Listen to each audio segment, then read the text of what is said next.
Без албанците нема да има ниту Македонија. Среде албанската метропола се договарала македонската иднина.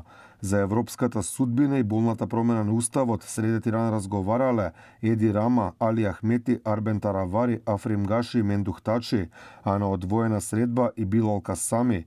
Наместо пред македонскиот премиер Димитар Ковачевски, слично како и во периодот кога се појави тиранската платформа, Македонија повторно беше тема на разговор пред албанскиот премиер Еди Рама. Средбата е пријателска и братска. Да ги разгледаме сите теми кои што мислиме дека се користни. Особено ме интересира зајакнувањето на заедничката стратегија за приближување на патот кон Европската унија, а тоа е исклучително важна мисија за нашите земји, исклучително важна за зајакнување на мирот, стабилноста и напредокот на економијата. И тука најмногу ќе го фокусирам моето внимание. Во Тирана се разговарало и за уставните измени и внесувањето на бугарите во уставот. Останува прашање дали може би тема били албанските барања, односно целосното израмнување на македонскиот и албанскиот јазик, со бришање на 20% за вториот официјален јазик. И за овие теми наместо со македонските власти, лидерите на албанските партии најверојатно заеднички став договориле со албанскиот премиер дека сите се согласуваат со измени на уставот, ни порача првиот човек на Алијанса за албанците, Арбен Таравари.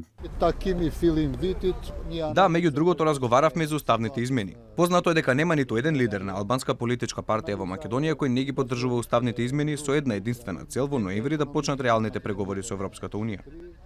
Братски во Тирана си поминал и Мендух Тачи и тој со Еди Рама ја кројал македонската европска иднина, ама не зборувал за ништо поконкретно.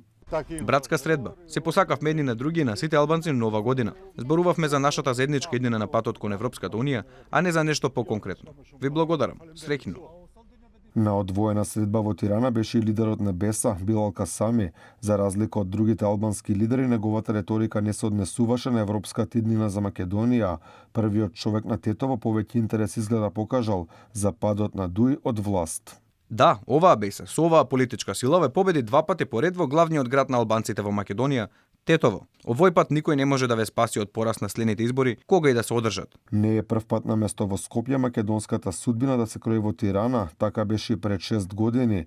Тогаш Еди Рама и лидерите на албанските партии од државава ја скроја тиранската платформа, која тогаш беше услов за Дуј да влезе во владата, а сега 6 години подоцна е исполнета, речиси целосно.